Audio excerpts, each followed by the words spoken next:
That's the cold open right there.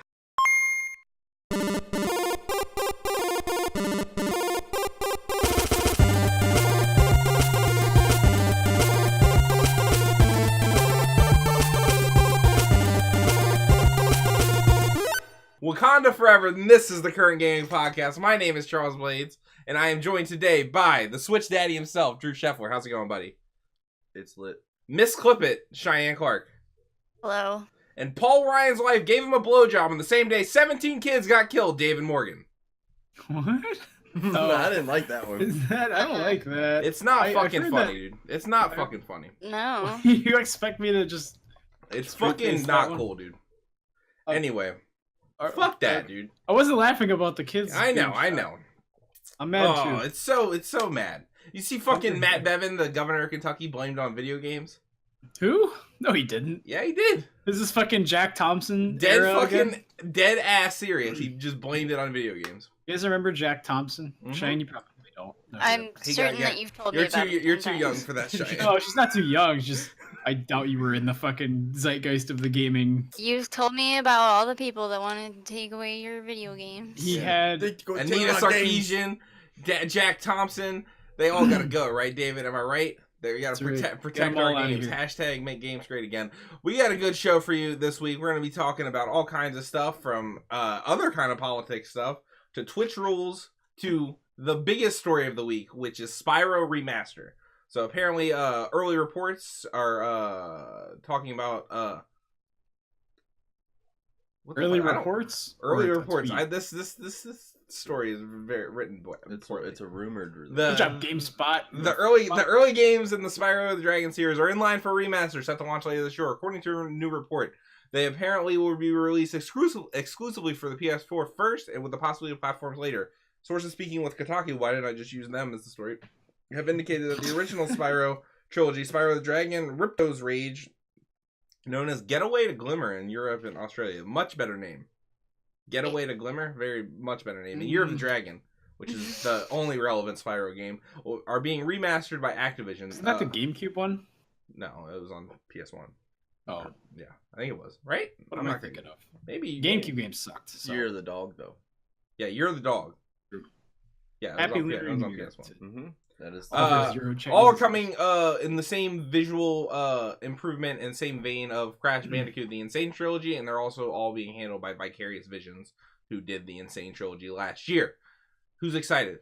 Anybody excited? No, Okay. I didn't like Spyro very much as a kid. I had the first game, I guess Enter the Dragon, and I didn't have a memory card because it was a PS1 game, and you guys probably remember the PS2 was backwards compatible for PS1 games. Yeah, it was. You couldn't save on a PS2 memory card, so No, like, okay, yeah. so I had to play like the first level like a billion times, and that might have just put me off of the game forever, which is unfortunate because it was I did kind of that. fun. I did Better than that Crash, that's with for sure. Midnight Club Dub Edition on the PSP. Played the first few races of that game many times because I didn't have a memory stick. Or those demo discs that came in like magazines. Oh Yeah. yeah. The Metal Gear 4 trailer or not. I did watch the Metal Gear 4 trailer on a demo disc I got with what did it have on it? What was it, like 30 minutes long? Yeah, it really was. I remember it being like, because I loved Snake Eater so much. I I remember it used to being such get a like big deal. an Xbox magazine that would give demo discs every month. Yeah. Cheyenne, do you care about Spyro? I've never played it. All right. Or Crash. Drew, do you care about Spyro? It's coming to the Switch. No. They don't call me Switch Daddy for nothing. You know what I'm saying? Stop port Yeah, stop they're port probably begging. I'm not necessarily port begging because I do have a bone to pick. The port beggar himself. The port But no, like That's what the. Oh, I mean, I had a wasn't Game gonna of play- Thrones joke. I wasn't gonna play Crash and then now it's coming to the Switch and it's like maybe I'll play Crash now. I don't know. See, that just doesn't. There's no game really that I'm like, I would play on Switch if I wouldn't play it on PC or PS4. There are games that I feel like are more fun to take on the go, but it would never push me over the edge of like not wanting to play something to being willing to play something. It's not that I wouldn't want. It's that I would much rather prefer to play something on the Switch rather than to play like Persona is the prime example. Really, any like turn-based JRPG are like they would all be better on the Switch like greatly. I think. Yeah, well, Because- RPGs are a little different than like precision platformers. You got to think of Yeah. that little nub. Like The nub is imagine not trying to great. I Crash played. with, like a little. Ugh, I don't know. Yeah, I don't know. But going back to our enthusiasm level, I'm much more excited about this than you guys because little did you know, Spyro is like infinitely better than Crash, and these people that fucking like the Crash series are trash because Crash is like fundamentally a bad game. It was designed in an era where 3D platformers didn't know what they wanted to be yet because there was Mario 64, which was good, and then there was Crash, which was this like half mishmash between a 2D like side-scrolling game, but like also it was in 3D, so you're just going in a straight line. Didn't know what it wanted to be. Spyro corrected that, and Spyro is the real 3D platforming mascot on the PS1, PS2 generations, and so I don't even think Spyro is like a platformer though. I almost think of it as like an adventure game.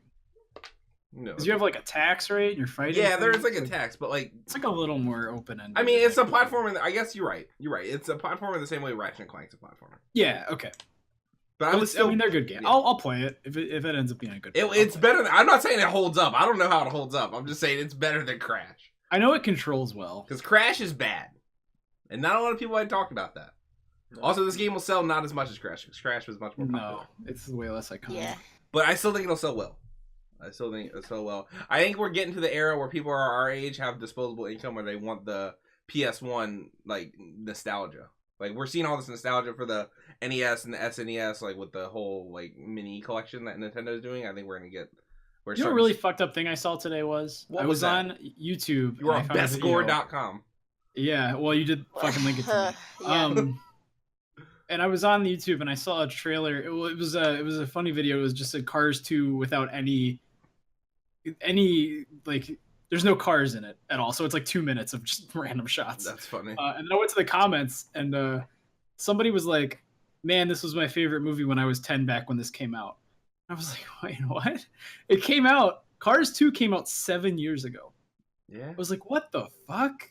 Like, are people nostalgic for Cars 2 now? Like you're saying just now, people. No one with taste is nostalgic for Cars 2. Apparently, like people are, for good or bad. It's just I don't know. It just fucked me up a little bit. It was that moment that I had, and I was I like that meme. I like that meme where it's like you want to feel old, and then it's like, but then they like make fun of that like thing. Where it's like you want to feel old, like Captain Crunch is 9,000 years old or something. Yeah, like 2011 was 34 years ago. Yeah, that kind of stuff. I think that meme's really funny. But yeah, Crash will. I'm excited. This is 100% happening. Also, this is a rumor, but 100% this is all happening. Like, there's without a doubt in my mind. It's also the 20th anniversary. You don't want to feel old. Spyro's hitting the 20th anniversary of the series in September, which is when it'll probably come out. Would be. You ever feel like maybe publishers would like put a rumor like this out there without really the sole intention of making the games, but they just wanted to gauge interest and see how hyped people got? I think they do. Yeah. I think they do that not with rumors like this concrete, but I think they do that in like when the PS4 was launching. In one of the promotional videos, in the background on a street sign, there was a silhouette of Crash, and people like freaked the fuck out. Okay. So like that is like stuff I think they really do. I would believe it. That's smart marketing, honestly. But yeah. Wasn't gonna say that. This next story is about loot boxes, which is we haven't talked about loot boxes in I want to say a month. Thank fucking God. I'm not even looking forward to it. So yesterday, Senator Maggie Hassan, a New Hampshire Democrat, sent an open letter to the Entertainment Software Ratings Board, the ESRB, which is the one they do the M rating, E rating, T rating, urging it to review the completeness of the board's ratings, process, and policies as they relate to loot boxes and take into account potential harm these types of microtransactions may have on children. Which, side note, it's very funny to see a U.S. senator saying the word microtransaction. This comes 4 months after the ESRB said basically they don't consider loot boxes any type of gambling and kind of just dismiss this whole thing that blew up last year over games like Star Wars Battlefront 2 and Middle-earth Shadow of Mordor. So, and this follows talk from Hawaii State Rep, I think his name's Chris Lee, where he introduced 5 separate bills that would help regulate loot boxes in the state of Hawaii that would limit it to people under 21 not being able to purchase these types of games, to these games just being like outright banned, or not outright banned in Hawaii, to these games having to have some kind of like marker on the box, basically like a rating or something. And yeah, what do we think about all this, Cheyenne? I read this morning and I was like, yeah, get it, girl. Like, I definitely, when the ESRB, like, their decision came out that it wasn't going to be considered gambling, I was kind of like, there's a debate on it, whether it really is or not. But I think it definitely has the potential to be really damaging for people, and especially, younger kids who don't know any better. So I think there should be some kind of indicator on physical copies that's like, yeah, there's loot boxes in this, or like there's microtransactions that, could be considered gambling. That's kind of my stance. Drew? I think that there's already things in place here to keep this from happening. It's called parental controls, and as a father and a Switch daddy, I have parental controls on my Nintendo Switch, my PlayStation 4. This is just Roman get on your Switch that often. Sometimes he grabs a PS4 controller and shit. He's out there playing no billiards. joke, like He's out there playing billiards. If I don't pay attention to my phone and he gets a hands on it, obviously there's a passcode. He's buying like, more gold. No, he'll come over and it's like your phone's locked for like fucking 20 minutes. Like what the fuck? Oh, He's over here The trying to FBI log has in. been called to your house. Right. So he dialed the I think emergency ice contact. I think that there's already things that are in place to prevent that from happening. If you have an 8-year-old kid, they shouldn't have access to what only assume is your parents' credit card to purchase things online. Like if you're a 19-year-old kid, you shouldn't have access to assault weapons. God, I was Similar gonna to make that. a fucking joke. I was gonna say more legislation Spicy. this week is gonna happen to protect kids from loot boxes than from assault rifles, Mm-hmm. which Yeah. is just, woo. I like. What about? So you guys would only apply these laws if they were to say that you're for something like this, some kind of regulation. It's only for like real money loot boxes, not like in-game, like you earn them loot boxes. Would you have to make that distinction? I guess on the box. I would. Yeah, probably. There's a distinct difference than literally like at least I think. I mean, it's the same like endorphin kind of thing. Not endorphins. Sure. What's the word I'm looking for? You're a chemist. Dopamine. Yeah. Like what is that called? What is that? Dopamine. Yeah. Like Amphetamines. It's the the DOSE. It's DOSE. Serotonin, epinephrine. Oh, What are those yeah, all called? Okay. dose. Oh, fuck. I don't know. Yeah, it's a dose is what it is. But anyway, the Yeah. it's the same like kind of same feeling you get if it's free or not. But one of them just like you feel like cool about it. The other one like can financially ruin you and like be potentially hazardous to your health and like physical well-being. I'm all in favor of this. I want it regulated more. I wasn't saying I don't want it regulated. I want it regulated more. I want it to the point where I want Congress to just be like, we don't want loot boxes anymore and just wag it away. That's what I want. wish. That is what I want. Well, then Yeah, I don't know. Like, and I understand that parents should definitely be careful of what their kids are doing, but like, obviously, if it's an 8-year-old kid, like you're gonna make sure that he's not doing something. But like, if it's like a 14 or 15-year-old kid, you're probably not gonna be monitoring like what they're doing on not their to games. mention, sometimes loot boxes are not in the game, and then they are. So you buy a kid a game like Battlefront 2. Hey, well, right now there aren't any loot boxes in it. A month from now, hey, there's really insidious loot boxes again. Well, that's not the game I bought you. Oh, well, they patched it in, and now I can spend your money on loot boxes. Like On October 10th, 2015, at Kanye West tweeted, "Fuck any game company that puts in-app purchases on kids' games. Makes no sense. We give the iPad to our child, and every 5 minutes there's a new purchase. If a game is made for a 2-year-old, just allow them to have fun and give the parents a break, for Christ's sake." And this is why Kanye went bankrupt. he's asking for money on Twitter from Mark Zuckerberg. we need But- Kanye back on social media. But He's back on Insta. oh no, he He's got rid of gone. it. He He's deleted gone it. again? He deleted it again. yeah. But basically, I don't know. I feel like the argument I've seen from a lot of people is that we don't want government interference in gaming and stuff like that, and they point to Yeah. the Jack Thompsons of yesteryear trying to Just ban like- games and stuff like that. And I think I'm gonna be honest, like that is a complete on a different playing field. Like that I was agree. like censorship of art, and like I mean, take it how you will, like Mortal Kombat. Whether you, I'm Loot not saying. boxes are art. I'm not saying Mortal Kombat's like high art or anything, but like this is like literally this Yeah. is just commerce. This is not in no way, shape, and form is like loot boxes art or are loot boxes art or any kind of like restriction or censorship in any way. No. Speaking of things art being destroyed, You tried. Ubisoft talked about games as services in a yearly or quarterly earnings call with their investors, and there's some charts in here that I want to go over. So basically, one of the charts that shows why. So we've had this trend in the past few years of a bunch of games going like with these live to service models, like Destiny or even Monster Hunter. You guys are playing right now, And this is why. So they have revenue generation generation over time base of 100. So basically, if you buy a regular game in year 1, it's going to sell like 100 basically, like percent of what it would make. And then year 2 on a traditional game, it would drop off dramatically, 87% to 13% of what it originally made the first year is what Ubisoft like anticipates. But with live service games, they say revenue from that game would make 52% of what it made over the first year, which is why you see companies going to these like sort of models. So if you're making $100 in the first year off a regular game and a live service game, in the second year you'd make $13 off the regular game and $52 off the live service game, and that would only continue going forward. That includes microtransactions. Yeah, microtransactions, all the like expansion passes, all that other stuff. And then there's this other I don't know, do you guys have it up right now? Yeah. There's another chart that says from a game to platform, and it's just like the fucking most cynical, grossest thing that you can see. It's basically it's a chart that says, here, I'm gonna put it up right here. It's right there now.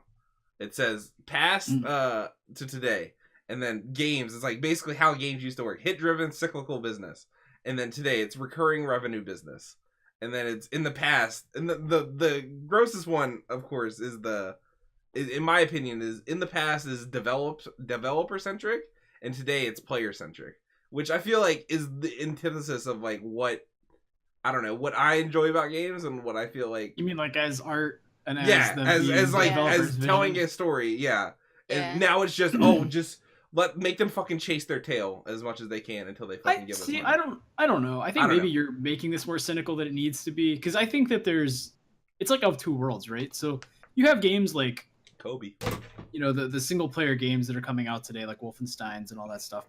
And they're doing not great, but I mean, there's like a market for them, and you see publishers like, it's fucking soda. Publishers like Bethesda, publishing games that they know aren't going to do super well, but that they know that people like and that the developers want to make. So you have kind of companies like taking risks like that, and then you have other companies like Ubisoft and EA and things that want to make games and services, which I still think have a lot of artistry and a lot of heart put into them, especially something like Monster Hunter World. And I really like these games. Like, I really get excited about, like, even like an Anthem or something. I'm like, that's cool that like that's going to get updated and it's going to get community support and it's going to get, we're going to have feedback from the developers in real time. And I really enjoy games because for me, gaming is all about the zeitgeist most of the time. Like, I really like being in the moment of like a game's release. And when it's like a service game, it's like that never really ends. You've always got a big community talking about whatever the next big thing is. Even Rocket League, even the smallest little like, oh, they're adding a new crate and there's some maps. Like, that gets the whole community buzzing about, hey, that's cool, or hey, you should change this, and then Psyonix listens. So it's just more about the relationship between the player and the developer when it's a live service game than if it's a what's the other term? Like a retail. Just a not live service game. Yeah. Which I think is fine. A normal game? An actual game? I think it just has different expectations. And I just don't think... Like, these have almost replaced, like, the MMO genre. Because if you think about it, 100%. MMOs are like the original games and services. And now you have these smaller kind of pockets being filled in by your Monster Hunters and your Destinies and things. I think that's great because it gives more player choice for what kind of community and what kind of game they want to pursue for a long time. And 100% is the bang for your buck argument, like in full effect. Yeah, absolutely. And I really like that. I really like games that do this, but I like it when they do it well. There are games. Obviously, Monster Hunter is setting a precedent right now, which I think is awesome because this is still kind of a young genre kind of thing. I wouldn't even call it a genre. It's a genre in the same way like multiplayer games are a genre kind of thing. It's almost like a different platform. It's almost like it just has a whole set of expectations that are different from normal games. Yeah, I don't know. What do you think about all this, Drew? Sorry. No, you're good. I was just listening. I found it interesting.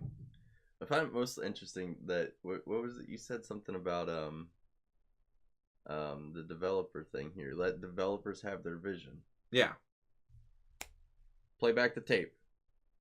No. And we go back to last week where you were over here fucking saying No. No, that was not. Oh my god! I'm gonna pull it back to that. Not even what it was about at all. Like at all. Drew's coming out for me. I got Shane, what do you think about live service games? I bet you like them. I do. I play a bunch of them too. I'm being heavy. I understand, kind of thinking that trying to focus more on the player and not, what the developer really wants, could be a problem down the road where, like, we're not really focusing on the art of games and we're just trying to make money, which obviously, like, it's a business and these are business strategies and it makes them money. So I don't know. Like, yeah, they are business strategies, but, like, I don't know. It's fucking gross, man. Like, all these companies are like, EA makes fucking so much money.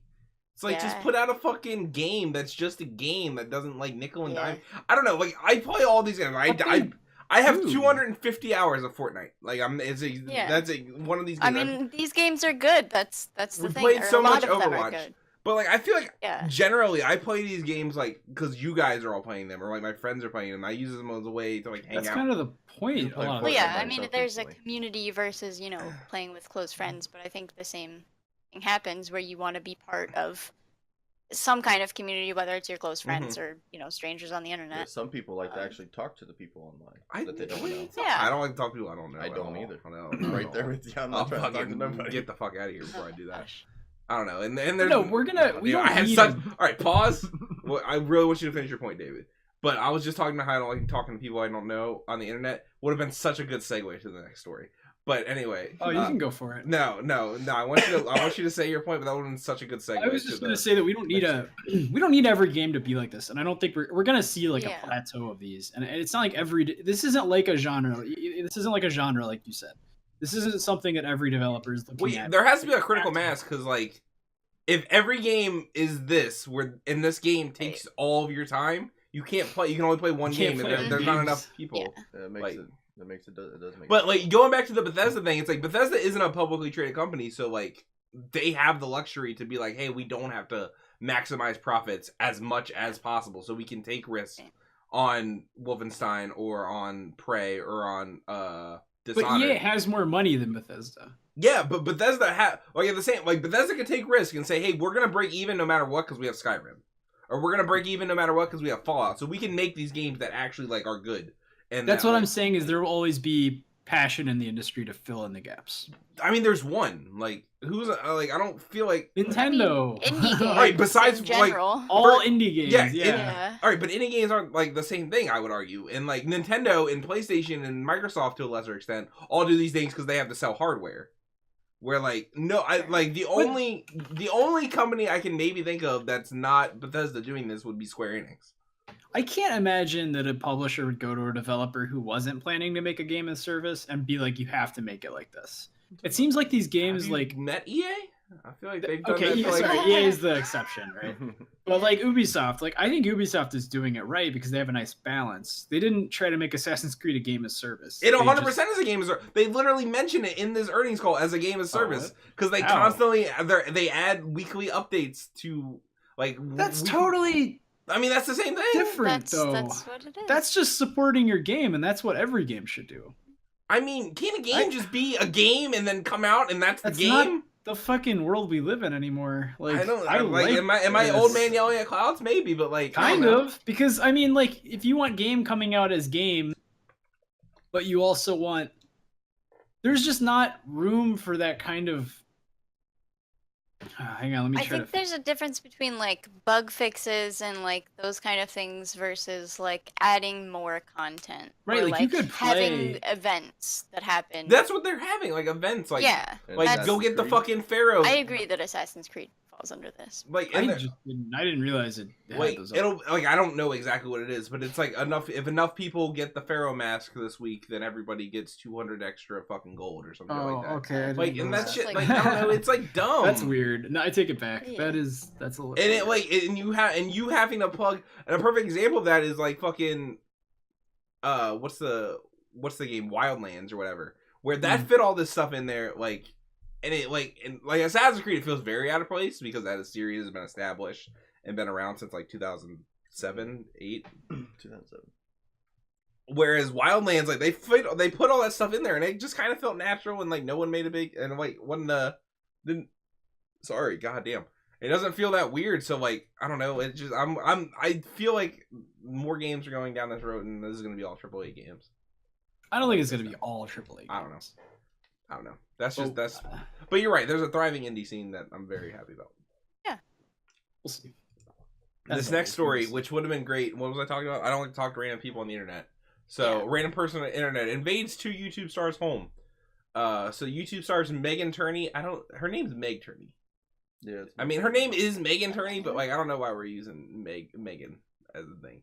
Meg Turney and Gavin Free were forced to hide in their closet and call 911 last month after a fan armed with a handgun invaded their home and fired at least 1 round inside their house and was then shot dead by police in the couple's driveway. So basically, this fan was a fucking creepy person who was obsessed with Meg Turney and had written, the creepiest part of it all is that he had written in his computer, I guess, that he wanted Gavin Free to die alone with no children at one point. And basically, he found this couple's home in Austin, Texas, and broke in there and woke them up at 4 a.m. to shoot a gun in their house. Very fucking weird story.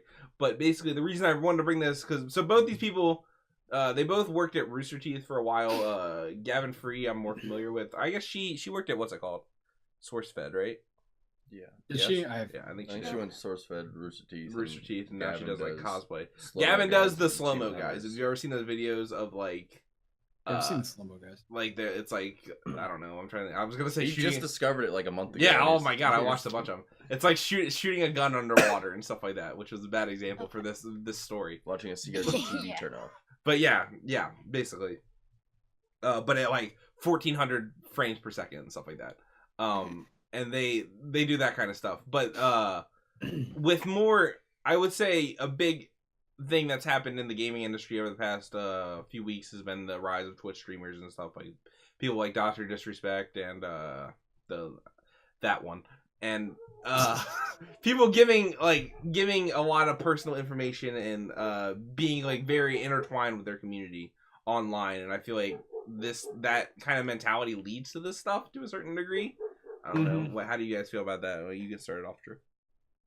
I don't know. I just like, you hear about like certain obsessions on like celebrities, like movie, TV celebrities, and although I know that there's a lot of YouTube stars such as Gavin and Meg that they have like a huge following, but I guess I never really thought that it would get to this point to where like it was really gonna have such a scenario as that happen. I mean, it's just. I mean, we make this podcast and no one really listens to it, right? But people that make podcasts like such as Kind of Funny and and not just them, like anybody, right? Anybody that makes a podcast, you say anything, you can give away where your location is, and like, but you want to be a part of the community. You want to make your community feel like you're all intertwined, like you said, and close. But at the same time, like it's puts you out there at like such a risk. Yeah, it's weird, especially now that you see something like this and. I mean, it's just a fucked up situation. Yeah, Cheyenne. Well, you kind of mentioned like celebrities and like getting like stalkers or like people that want to hurt them. Like it made me think of Bjork specifically. Yeah. David would be able to talk more about that, but yeah, it's that there's a lot of crazy people out there that get especially on these kind of things where you're watching people's content all the time, you kind of get to know them, or like you follow them on social media and you start to feel like they're your friends, even though they obviously aren't. They don't know who you are. But you develop that connection with them, and it's kind of scary. It's like a special case because these two in particular, they had a very personal kind of YouTube experience. They were very much like their lives were on YouTube, which is like totally like that's their audience. With their audience just being a celebrity, like they were their own paparazzi more or less, and people like that, and that's fine. But I think it's this kind of like mental immaturity that Cheyenne's talking about, where you feel like you know everything about their life, and you just assume that means that they know who you are and that you're friends with them, and that's like the biggest trap that you see a lot of like young people kind of. Or just kind of immature people fall into with YouTubers and celebrities like Bjork, and it's really unfortunate. And that's how you get stalkers and just these obsessed fans. And I mean, it happens in any media. So the shittiest thing about all this is I see a lot of like victim blaming on the comments of these articles, and I'm just like, what the fuck? Like, celebrities are no different. Like, if somebody had tried to break into like Jennifer Lawrence's house and shoot her, they wouldn't be like, well, Jennifer Lawrence has a really public lifestyle and She everybody shouldn't have knows been a her. mother. And- I That feel like wasn't a Chrissy good Teigen movie. would be a good example too, where she's like very open and personal on her Twitter, Yeah. and like she even like had people like give her bananas so that she could make banana bread, and that's a little just, like, scary, but at don't. the same time, I mean, like, if you want to go like real dark with it, the fucking Kim Kardashian thing that happened in Paris like last year, where like Oh, she yeah. tweeted about how she was in Paris and like a few hours later she got like held up at gunpoint or whatever. So like, Yeah, it's fucked up. I mean, people are just, I don't know. Yeah, people are nuts, and it's like tragic that this happened. There's no real good like.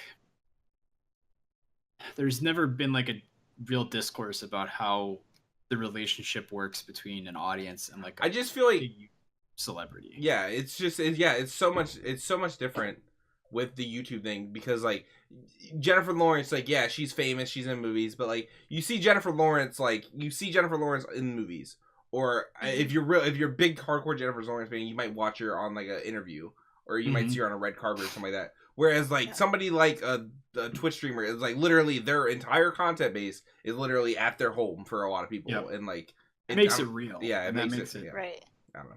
They seem like they're much more like approachable. Yeah, approachable and like available to you. Yeah. But they're not. Really not, yeah. So yeah, don't fucking break into people's houses and like also yeah. I don't know, weird. So yeah, speaking of Twitch, this last story here, last big news story is about Twitch's new community guidelines regarding sexual content and harassment. Let me see if I can find the exact quote in this story, but basically Twitch has been reviewing their policy for some time about sexual harassment and sexual content on their platform, and basically came out with a bunch of guidelines. What's the word? In response to what people call like titty streamers and kind of sexually suggestive women on Twitch who like might stream in like their underwear or something like that. So basically, this is the blog post. It says we'll be looking at contextual elements. Oh no, hold on 1 second. Oops. The company is updating its moderation framework to review streamer conduct, and will use these guidelines to determine whether the broadcast is intended to be explicit in nature. It will use consequences. It will issue consequences for streamers who are intentionally broadcasting sexually suggestive content. They'll be looking at contextual elements in the stream, such as camera angles, emotes, panels, attires, overlays, chat moderation, and offering access to prohibited sexual content such as lewds on Twitch. I don't know what that means. This is the biggest one. Attire in gaming streams, most at-home streamers, and all profile channel imagery should be appropriate for public street, mall, or restaurants. So yeah, this is the combat the whole bikini streamers thing. That is Ben. David, what is your take on this? I want David's take first. I had a conversation with Cheyenne about this. I think it can be seen as like a punishment to female streamers, and I think that's kind of how Cheyenne took it. And I understand that viewpoint, but I think this is more to do with stopping the whole like basically being a cam girl on Twitch, which I can understand that their platform is not necessarily meant for that kind of content. Like Twitch, I assume wants to be not family friendly because you can cuss on Twitch or whatever. Apparently, be racist and homophobic too, but they do crack down on that as far as I know. But it's more to like I don't disagree with wanting to separate an audience that is there for sexual and physical like pleasure and one that is there for the discussion and the gaming discourse. Like Twitch streamers can be cosplayers, they can be whatever, like softcore, they're like Make Instagram Gundams. or whatever that they do. They can put together Gundams. Sure. And that's fine. Just keep that content like on the platforms where it belongs. Like I don't really see an issue with Twitch cracking down like this because I think that this is pretty reasonable. Like you can wear a low cut shirt within reason at a mall. Like nobody's gonna be like, hey, get the fuck out of here. So, and I've seen clips of girls like getting down in front of the camera with their like see-through fucking leggings and like squatting so you can see their thong, and it's like what you're doing, and it's like very obvious like why you're doing it. It's just like there are other avenues for that kind of content, and Twitch is not trying to be the hybrid of softcore porn and gaming. They just want to be gaming or in real life streams that are cooking or whatever. That avenue of thing. That's my take. What is your take on this, Cheyenne? So there's a lot of things. First of all, the IRL section is a little bit weird to begin with. Like, It's very weird. because cooking has its own agree. I subsection, don't know and why like It's really social weird. eating has its own subsection. dude, I there's, don't like, really people know that what just go- IRL is for. People go to like restaurants and like just like, Yeah. I told you. Or some people drive. That's while a they whole stream, culture which is though, extremely watching people I don't eat while get you eat. But like I don't then, get it. but then it's your a point thing. doesn't make any sense. Where like Twitch is supposed to be out gaming or like Well, I'm not trying talking to. about things. I or- tried to broaden that because I realized that Yeah. it's not just about It gaming. isn't. They don't anymore. want it to be about sex. That Right. should be Yeah, the no, bottom line. I definitely understand that. I don't think people that, are wearing, like actual lingerie or like are obviously trying to, get money for being like sexual. I don't know. But my problem is that if you see a woman wearing like any kind of low cut t-shirt at all, like even I'm wearing a v-neck and it's showing like this is just a t-shirt. But if I was streaming a video game and someone saw me and I happened to like have my camera tilted a little bit down so that people could see my face, they might think like, oh, she's using her cleavage to get viewers. And like a lot of people that I've seen like linking to other people's Twitch channels will be like, this person is, using their boobs to get money and subscribers and all of that. But it just so happens that women have breasts, and sometimes t-shirts and tank tops happen to show you that. Like, I don't think all of the women that are streaming I'm pretty are but I don't trying think to that show that's off. the demographic that they're even talking about. I don't. All right, Because- so here's my take on it. Is so and really this is all about what I think, honestly, at the end of the day. And like as a guy, this is who it really matters to. I feel like what it does, and yes, David, I think you're both right in the fact that Cheyenne's more right, because David, what you're saying is like, oh, at the end of the day, I don't think Twitch really is like trying to crack down on people that are like, oh, they're showing like if you're wearing a shirt like Cheyenne is, which you can't really see the bottom of your shirt's color. Well, yeah, Doesn't really not matter. right now. But like if you're wearing a shirt like Cheyenne is, they're not the ones that are being cracked down on. It's the people that are being like overtly lewd or overtly explicit and like are taking it like 10 times too far.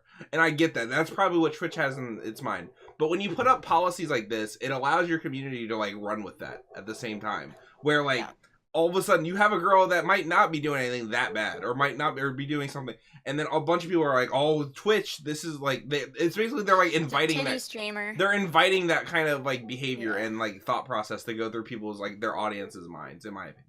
This was the clearest way they could have cut it, though, I think. Because they can't... I mean, I don't think Also, I don't should think do- it's clear at all. Like, what is... It's No. appropriate for a mall. Yeah, That's like appropriate it's vague. for a... That's I mean, vague as don't fuck. show up in your underwear. I don't know. Just like... It's... They can't do... They don't want to do nothing, but they can't also be like, these are the fucking dress code. So... I mean, that's You're kind of what they right did. in that it kind of opens a witch hunt up for anybody who's streaming with a low cut shirt or whatever. But Anyone who's streaming that's a woman. Yeah, because I if I totally disagree fucking... with that. If I take my shirt off, like, nothing will happen. No. If you take your dick out. Maybe. Well, I'm I would clear. hope something would happen. I'm clear. Well, I've been on Reddit threads where it was just a clip of something happening in a video game, and then people started commenting that this woman had boobs, and they were saying, oh, like she was obviously doing something. Like the clip was supposed to be about the video game, but she had her camera, as many Twitch streamers do, and she had large boobs, and sometimes it's hard to keep those in t-shirts, and it was just completely normal, like I nothing feel like out of the problem ordinary. is while these rules like don't crack down on stuff, it invites and encourages the audience to like engage more with that kind of stuff where it's not really present. I don't know. That's just my... Drew, what do you think? I think we just remember that God did not give a woman breasts for sexual pleasure. It's to feed right. children. And it's That's to feed correct. children. Those are the life givers. That's They're why life Keisha had givers. to leave Celebrity Big Brother. Aaron hasn't been on since Celebrity Big Brother started, and I'm dying to talk to him. Thank God. Thank God. I hate when you open about celebrity. That's why Yeah. Keisha. Ain't nobody. How's New York doing? Is she good? I love her. I don't. Who's New York? Is that Brandy? Tiffany Pollard. Who's Tiffany Pollard? Oh my God. New York from Flavor of Love. There was no one named Tiffany Pollard on Celebrity Big Brother. She was definitely gonna be on it. I remember the announcement. Okay. 1000%. This woman is not on Celebrity Big Brother. She I remember absolutely her. is. I'm I used to Googling. I watch do that know who show. she is. Yeah, I do know. She was on Flavor of Love. Like, She is 1000% not on Celebrity Big Brother. Then why did they say that she was She was gonna on, be? she's on Celebrity, like the British Celebrity Big Brother, not the real. Oh. The British Why is Celebrity. she on the? Not the She's real. not even British. The British one is different. So let me break this down. Celebrity Big Brother in America works Please don't. the same way as regular Big Brother. All right, Drew muted the microphone, so I guess I'll move on. Oh. Oh, Thank God. I thought you were just cutting out. All right, so uh, we'll go. Or what did you want to say, Dave? I don't know, because I was just trying to think of how you could phrase this where it would be so ambiguous and open for exploit, but I just can't think of it. It's yeah. I mean, I understand. I don't like, think they you should do don't nothing, want to but have there's not a actual good cam way. girls. I there's understand not a that you good don't way want to to- have like porn on your website, but Yeah. like at the same time, Obviously.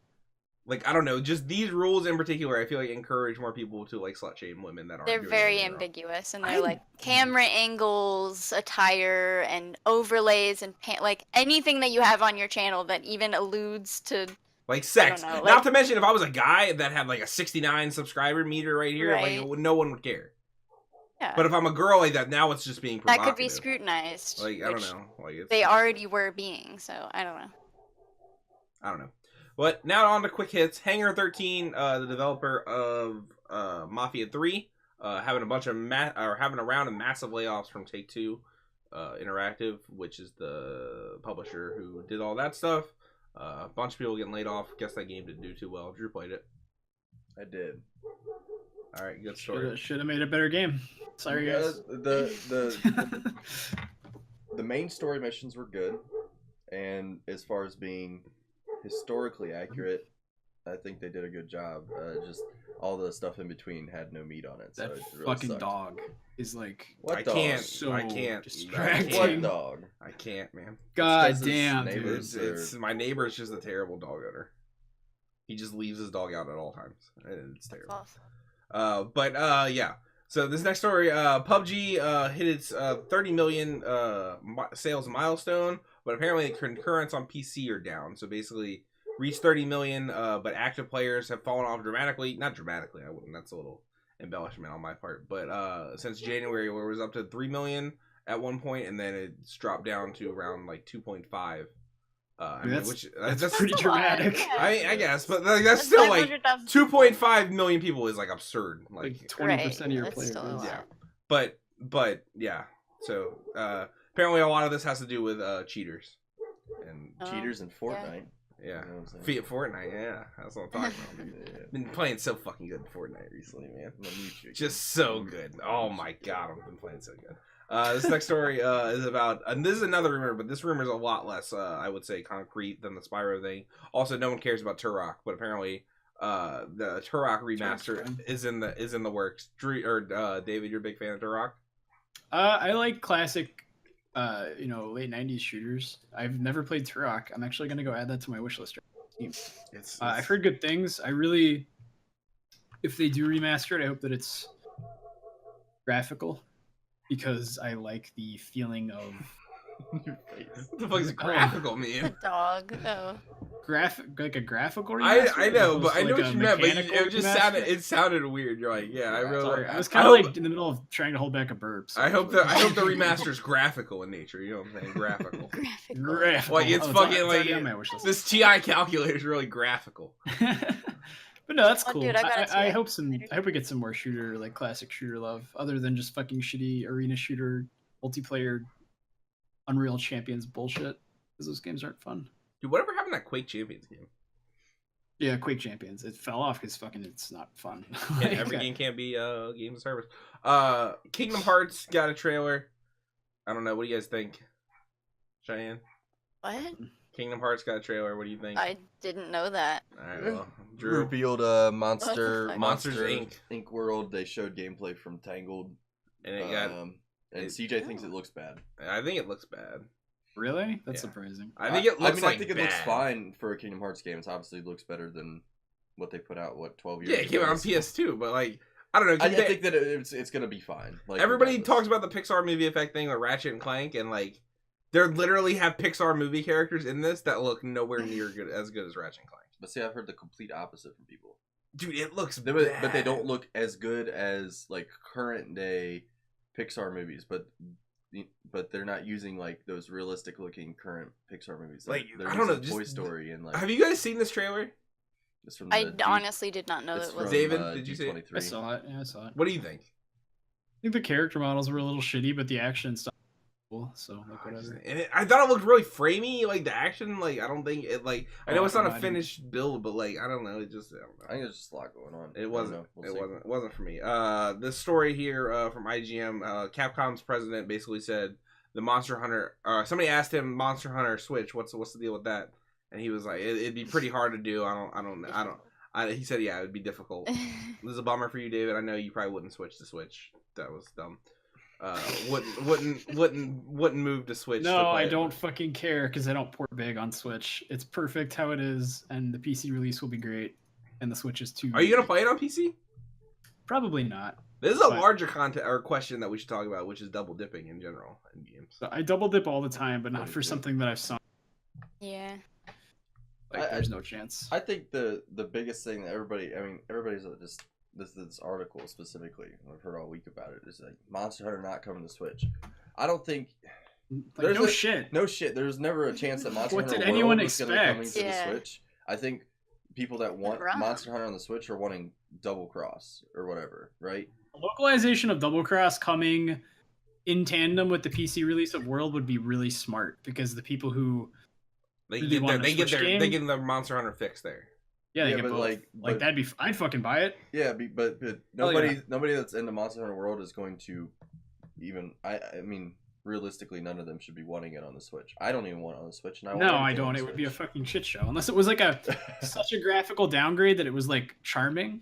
And like I've said that before, like instead of porting Doom 1-to-1 or something, should have like downgraded it and beefed it up like in content and like made it look like a late 90s shooter, like a low poly. Like that'd be fucking cool. Like take it all the way and make it look really awesome. Because you see a lot of indie games now kind of leaning into the low poly because that's like the next big fad, right?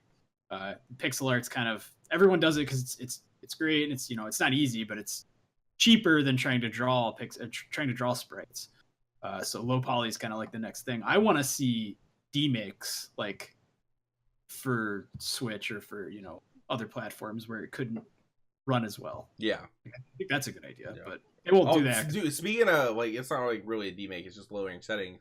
There's this really cool video of Dragon Ball Fighters or whatever. If you run Super low settings. super low settings, it looks really cool. It's like super pixelated. said I but it fucking- It looks I- like Oh, Marvel yeah. vs. Capcom. yeah, it's it looks really fucking awesome. Yeah. So that's something. I'm thinking about picking that game up. I'm like been on the fence about it. For like 2 I'd weeks. be if it goes to $40, David. All right, I'll keep you posted on that because that'd be fun to stream. This last story is about THQ Nordic buying Deep Silver, basically. So taking through the history of this, so THQ, known for the Saints Row series, bunch of other not that good games. Let's just be real. Let's be frank about this. THQ, are you a big fan of THQ games? You like Saints Row 3? I like Saints Row. Sold off. Went bankrupt 2012. Sold off everything. Koch Media. They own Deep Silver, and then they bought the Saints Row license and Metro from THQ. And they also bought Homefront, and then Nordic Games bought a bunch of other THQ properties such as Darksiders, Red Faction, and stuff like that. Then Nordic Games bought the name THQ itself, so they called it THQ Nordic. And then THQ Nordic bought Koch Media, so now basically THQ Nordic owns everything. Basically, they have the full monopoly on old THQ games no one gives a fuck about. So Okay. True. no, it's not, no that no one gives a fuck about it. I was about to say I think they do own them. No, it's not You're true. THQ, and I'm kind of like vaguely reminded of what I'm. Oh, I just what is he stopped reminded caring. of? I don't know. Oh, just some like vague Oh. childhood memory of seeing that name on a box somewhere, and I'm Yeah, just there are a bunch of games. All right, but so they now like so basically THQ, they own the Blob, they own what else? Which is do they getting own? remastered. Yeah, they're remastering all these old fucking who cares THQ. Okay, but what we look at here, Drew is- THQ Defense Force over here. THQ Defense Force. But what we look at here is the Metro property. Mm-hmm. Okay. That one I will admit, Metro 3 or Metro Darksiders. whatever it's called, Darksiders now. Now, you may not be for You you. can miss me on that one. Well, you also didn't know how to play Legend of Zelda, so I don't I understand. put People- 20 a lot of people hours into compare it. it to that. A lot of people compare it to that. I'm I've good, played, I'm glad. Played 1, I'm 2, glad 3. somebody likes it. Looks pretty good. Red Faction, that could be a big hit. And we just got a Alright, motocross in no game on the world, Switch. in no world is Red Faction going to be a big hit. In any way is the property Red Faction having something that is what anyone in their right mind would call a hit. I'm throwing that Red out Faction is great though. there. Yeah, Red Faction. Gorilla was so good. I don't know what you're talking about. Like, I think that you're just bashing on it because you don't know, because you never played any of it. I played fucking Saints Row. Yeah, but getting past the part where in the beginning where you make your character. Yeah, I was smoking weed out there, man. No, Hotbox in the whip. No. What the Saints Row did you play? 3. Okay. Well, Fucked up. when they actually started making jokes and like just making it a satire. 3 is was when- like a satire, 100%. no 1 and 2 were trying really hard to be GTA. Yeah, 4 went in 4 full-fledged, took it like to the next level. and then got out of hell. Yeah. No, they're That's good. what a lot of people would say. They took it too far. Yeah, it went to it became a parody. Johnny So, Gat. but yeah, that's the news for this week, and nothing I missed, guys. Right? No, I don't think so. Cool. That brings. Carry on without me for like 25 seconds though. I gotta go to the bathroom. Okay. Oh, Very Cheyenne, why professional. is it not purple? I didn't put the underlines this time, everybody. I know. I see this. Cheyenne, you're driving. No, me it's crazy. because when I tried to type it, it was I fixed orange, it. and I was I like, fixed "What the it. fuck is She this making shit?" And I wasn't excuses? gonna fix it Huh? because it was your fault. Excuses. It wasn't me. All right, Drew. What have you been playing this week? Well, I've been playing Owlboy. Owlboy. Tell me about Owlboy. Um, Caw. That's not what an owl makes. Hoot hoot. Hoot. Does he yes. say hoot hoot? No, he's actually a mute. Oh, unfortunate. Silent Yeah. protagonist. Silent Mute, protagonist. It's everybody. I thought I had heard that like people saying that it was a pretty difficult game. There are some moments that I've run into where it's been gets a little hairy, you know. A little feathery. Maneuvering around.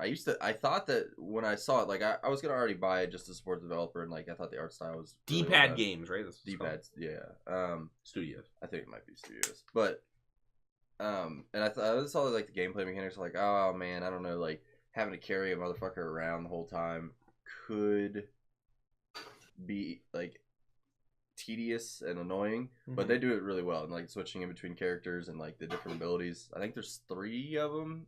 I don't know. It looks like there might be 3 of them. I have 2, so beat like 3 or 4 bosses out of it, and I don't know. Probably say I'm like almost halfway done, but it's pretty good. Then I played Steep, and it's not good. I didn't like that.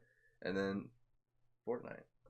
Playing so much Fortnite. So dude. much Fortnite. Fortnite's so good. So good. We're doing morning streams of Fortnite. It's so much fun. Almost every cool. weekday morning we play Fortnite for anywhere from an hour to 2 hours. Yeah.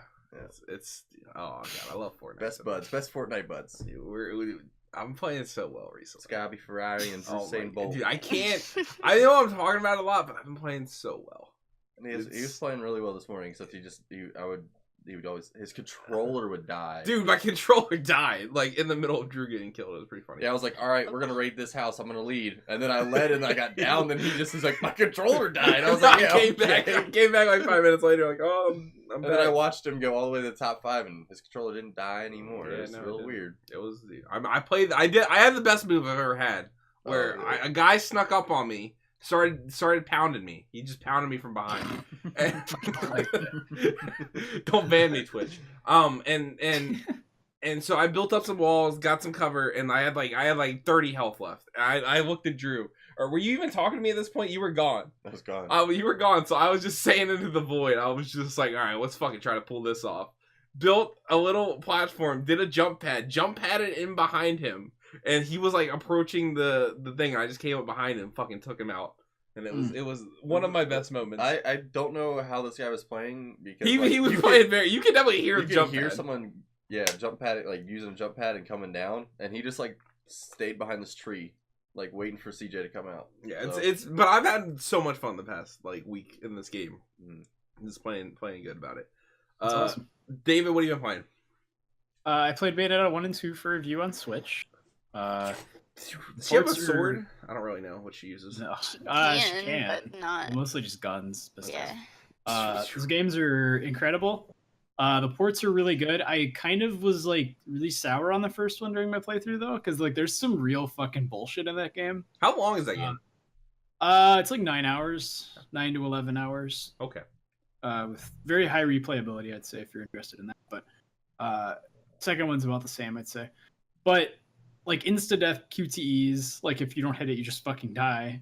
There's not really a penalty for death, but I took the like ranking system very seriously because I felt like I should be getting good medals because I played the game like 3 times before, and I mostly did. I got like golds and platinums, but like when you get a stone award, I just got so fucking salty because every time you die or use an item, it like knocks your score down like a fuck ton. Mm-hmm. So I just felt like that was really harsh punishment. I don't think the second game penalizes you as much for using items, but dying still. So like dying to a QTE and then getting a bad score like really late in a level is like really frustrating. And then there's some sections that just aren't that fun. Like Kamiya kind of likes to fuck with genres, so think of like Nier Automata. Like there's like a shoot 'em up section, and then there's like a driving section. Anybody doesn't transition like as seamlessly as like Nier? No, it's like not It's good. like jarring. Yes, and they're kind of short. But by the time I finished the game, all of that, I was like, God damn, what a game. I was just like, fuck, it did it again. Like that game was like such a pivotal moment for me as like a younger gamer. I didn't know That's how. your first boner. Yeah, I never Halfway through that joke, I was like, stop. Thanks. But I never knew how crazy, cool, and original games could be. I mean, I did because I played Katamari. That's one of my games. Katamari but Damacy Bayonetta is like really good. really had like a vision that I really kind of latched onto. Mhm. And the second game is fantastic. It improves in a lot of areas. The combat is, I'd say, more fluid, but less. It has like less intent to it. It's kind of balanced around this mechanic where you No. get like supercharged and just hit everything really hard. It's kind of spammy, so people didn't really like that as much. It's not as technically minded as the first game, but I think it plays a lot better for a casual player like myself. So I think it's a lot of fun. But those games are well worth the $60 on Switch. They run really well. The only problem is they're 720p docked, but they're 60 FPS with like very minor drops. Are they 720 handheld too? Yes, Okay, just making sure. and they run super. Well, was it crazy. ever more than 720 on the Wii U? No. Okay. It was. I didn't assume that. I think it was 720 or even. I think it was 720 on the Wii. Yeah. It runs better and it looks better than the Wii U. Mhm. Obviously, not as good as the PC release, but What are you gonna do? yeah, it's really good. Yeah. I'd recommend Cool. picking those up if you're a fan. Cheyenne, what have you been playing? Just this morning, I bought and played Florence on iOS, and it was really beautiful, and it made me cry, like most things do. It was really cool. It was kind of like WarioWare mixed with like a graphic novel. Oh, I have seen this game. Yeah, Yeah. it's That looks really cool. I love It it. is very 500 cool. Days You of can Summer play it on my game. phone. That's cool. Yeah, it is. It is. Yeah. The story, it's about, this girl named Florence. She's, in her 20s or something. She's 25, And- if you remember from the beginning. Move the clock. Move don't- the clock, and then she's friends with her Yes, friends I at remember 12, that mini game. And then, Yes. and then she's 25. It was really cool. The little mini games were like tied to the story Mhm. and meaningful. Yeah, I and- thought the best one, I played it too. The best one I thought was the one when you're in, this is like a light spoiler, I guess, like the grocery store, and you have an argument or whatever, and basically Yeah. the way you have an argument, there's no dialogue or anything like that in the whole game. There's just like music and stuff. And the way you have an argument is that there's little text bubbles that you then fill in with puzzle pieces. And like there's like, you can get two different things where if you fill them in like really fast and you like overpower the argument, like you can, like he can get mad at you, or if you like fill them in like at the proper times or whatever, you can like have a back and forth dialogue with your significant other, which is really cool. I thought it was really good. Mhm. Yeah, Yeah. really like. Well, the thing I liked about like the puzzle dialogue thing that it kept coming up when you were talking with him, like when you were on your first date. First, it was like a really hard puzzle. There were a Yeah. lot of pieces, and then it started getting easier and easier. Mhm. And when you were like having that argument, the pieces, they usually look like normal puzzle pieces with like rounded edges, but then they started getting to be like jagged, Yeah, like sharp edges and stuff like that. where like like you're edges. poking And I him and thought stuff. like just a little thing like that conveyed so much. I thought Mhm. it was really cool. Yeah, just and like everything about it. just every they reuse a few mechanics over the course of the game, but like at least every act, if not every chapter, has something new that it brings and like is super inventive. And like I feel like almost everyone like the only one I would say I didn't have a problem with any of it because they're all last like 5. Also, the game is like a half hour, 45 minutes max. Right.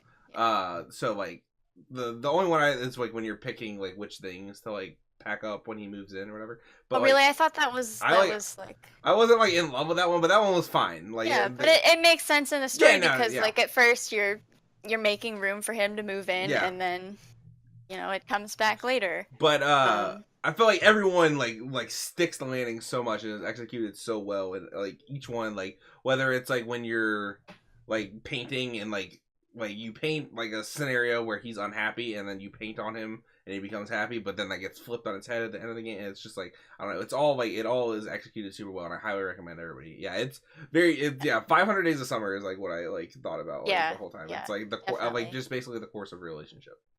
It was I really and I like the music was really cool. It was really tied to the story, and like the colors, just the colors of the illustration art style is really pretty. tied to the story. Like just super great. Did you answer the phone when your mom called? Yeah. No, I tried to hang up on her. It doesn't let you. It doesn't. No, That's funny. She calls. No, I might say something more about me than the game. Yeah, no, I didn't even try. I was like, oh yeah, I gotta answer the phone. Cool. That's funny. So yeah, that's our show for this week. My name's Charles, but you can probably out. Oh, okay, hold on. No, new segment alert. I want. Okay. I'm bringing this on, you guys. Cheyenne got a real chuckle out of that one, didn't you? You were just like, all right, you can find me on. Has been our show. Wait, new segment. Whoa. I wanted to talk about what are we planning on playing next week? You guys have any plans of games you're gonna be gaming on? I'm sorry, what? Plans? Plans of playing a game next What week. games are you planning on gaming on? Next week? The upcoming week until we do the next podcast. Oh, Yeah. I'll Just for probably fun. play Yeah. probably Darkest Dungeon on Switch Really? and Subnautica. Yeah. Oh yeah, let's play Subnautica. Yeah, maybe Divinity. I'm really thinking about Racist, buying I know. Xenoverse. So like I'm You're buying they're buying Xenophobes. or Xenoverse. I Fucking got Yeah. No, I'm not gonna buy True. fucking Xenoverse.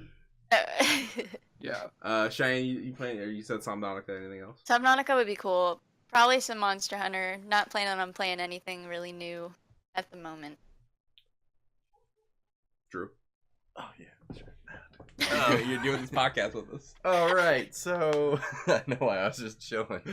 I plan on finishing Owlboy, picking up and beating Fee. It's Fee, not Faye. It is Fee. I'm gonna fuck around in Fire Emblem Warriors. I'm gonna fuck around in Splatoon 2, and then I'm gonna fuck around in Bayonetta 1 and 2. Oh yeah. I got a lot of time on my hands when I'm not playing Fortnite. Gonna play a lot of Fortnite. Gonna play a lot. Also, you're gonna play a lot of Fortnite. All right, I'm gonna put this out there right now. We're gonna stream 4 days at 7:30 a.m.